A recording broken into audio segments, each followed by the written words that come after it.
தசகம் என்பது சியமந்தக மணியின் கிளைக்கதை. பகவானே, சத்ரஜித் என்ற யாதவ சிரேஷ்டன் தனது தவத்தால் சூரியனிடமிருந்து சியமந்தகம் என்ற சக்தி வாய்ந்த தெய்வீக ரத்தினத்தை பெற்றார். அதை உக்ரசேன மகாராஜாவிடம் கொடுக்கும்படி பேராசை கொண்டவன் போல் அவனிடம் நீ யாசித்தாய். அதற்கு காரணம் என் மனதிற்கு பலவாறாக தோன்றுகிறது. ஏனெனில் உன்னிடம் காதல் கொண்ட அவனுடைய மகள் சத்யபாமாவை தந்திரமாக மணந்து கொள்வதற்காகவே அவனிடம் அந்த மணியை யாசித்தாய் என்று நினைக்கிறேன். அற்ப புத்தி கொண்ட சத்ராஜித்தால் உனக்கு கொடுக்கப்படாத அந்த சிறந்த ரத்தினத்தை அவன் தம்பியான பிரசேனன் கழுத்தில் அணிந்து கொண்டு வேட்டையாடச் சென்றான். அந்த ரத்தினத்தின் ஒளியை கண்ட ஒரு சிங்கம் மதிமயக்கத்தால் அதை மாமிசமோ என்று நினைத்து அவனை கொன்றுவிட்டது.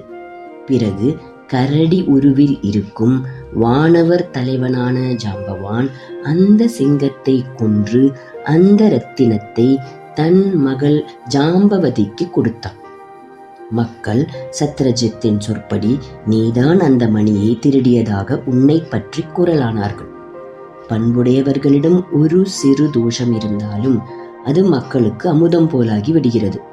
நீ அவற்றையும் அறிந்தவளாய் இருந்த போதிலும் உலக பழியினின்று உன்னை காக்க உன் உறவினர்களுடன் கூடி அந்த ரத்தினத்தை தேடுவதில் ஈடுபட்டாய். அப்பொழுது காட்டில் சிங்கத்தால் கொல்லப்பட்ட பிரசேனனின் உடலையும் ஜாம்பவானால் கொல்லப்பட்ட சிங்கத்தின் உடலையும் கண்டாய். பின் ஜாம்பவானின் குகையை அடைந்தார். ஜாம்பவான் வயது முதிர்ந்தவன், சிறந்த ராமபக்தன். ஆயினும் அவன் உன்னை இன்னான் என்று அறியாததால் முகுந்தனையே அடைக்கலமாக கொண்டவனான என்னை தடுக்க இவ்வுலகில் யார் இருக்கின்றான் என்றான்.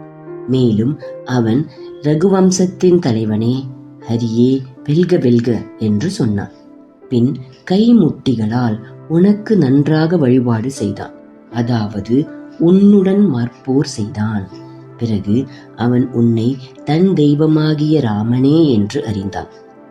உடனே தன் பெண்ணான ஜாம்பவதியையும் சிறந்த மணியான சயமந்தகத்தையும் உனக்கு கொடுத்தான். நீ அவற்றை பெற்றுக்கொண்டு அவனுக்கு அருள் புரிந்தாய். பின் திரும்பி வந்தவுடனே அந்த மணியை சத்ரஜித்திற்கு அளித்தாய்.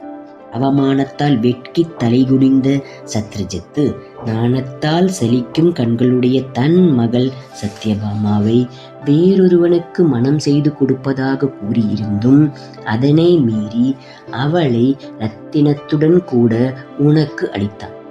மனம் உரம் மிக்க நீயோ அந்த ரத்தினத்தால் கிடைத்த பெண்ணை மட்டும் பெற்றுக்கொண்டு அந்த ரத்தினத்தை சத்ரஜித்திடம் திரும்பி கொடுத்து விட்டாய். நாணமுற்ற சத்யபாமாவோடு நீ இன்புற்றிருக்கும் நாளில் உன் அத்தையான குந்தியின் பிள்ளைகள் அரக்கு மாளிகையில் தீயில் வெந்து போயினர் என்ற செய்தியை கேட்டு குருதேசம் சென்றார். பிறகு இந்திரபிரஸ்தத்தில் அவர்களை சந்தித்தார்.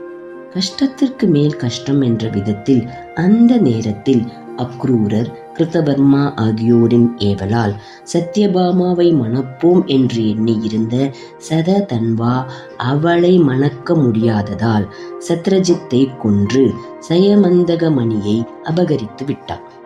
தந்தை இறந்ததனால் உண்டான வருத்தத்தால் ஒரு நாட்டிற்கு வந்த மனைவியை கண்ட உடனே சததன்வாவை கொன்று அவளை மகிழ்வித்தாய்.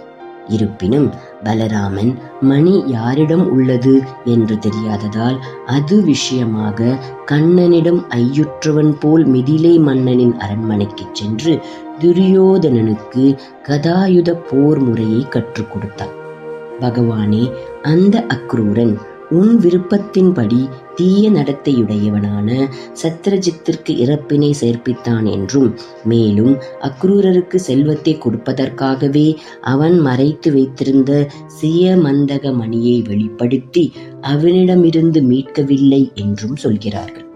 ஈசனே, அந்த அக்ரூரன் உன்னிடம் மிகவும் உறுதியான பக்தியை உடையவன். அப்படிப்பட்டவனுக்கு சத்ரஜித்தை கொல்லும் தீய எண்ணம் எப்படி உருவாயிற்று? நான் அறிஞன், மன அமைதி மிக்கவன் என்று அவனிடம் எழுந்த அவனின் செருக்கை அழிக்கவே நீ இவ்வாறு செய்திருக்க வேண்டும். இது திண்ணம்.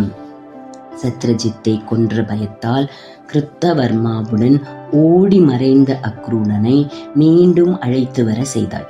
பிறகு அவளிடம் சததன்வா சியமந்தக மணியை அடைக்கலமாக வைத்துச் சென்றான் என்ற உண்மையை யாவரும் அறியுமாறு செய்தாள்.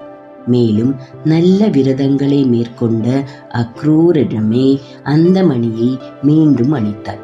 பிறகு மகிழ்ச்சி மிகுதியுடன் சத்யபாமாவுடன் கூடி இன்புற்றிருக்கும் குருவாயூரப்பா, நீயே என்னை காத்தருள வேண்டும்.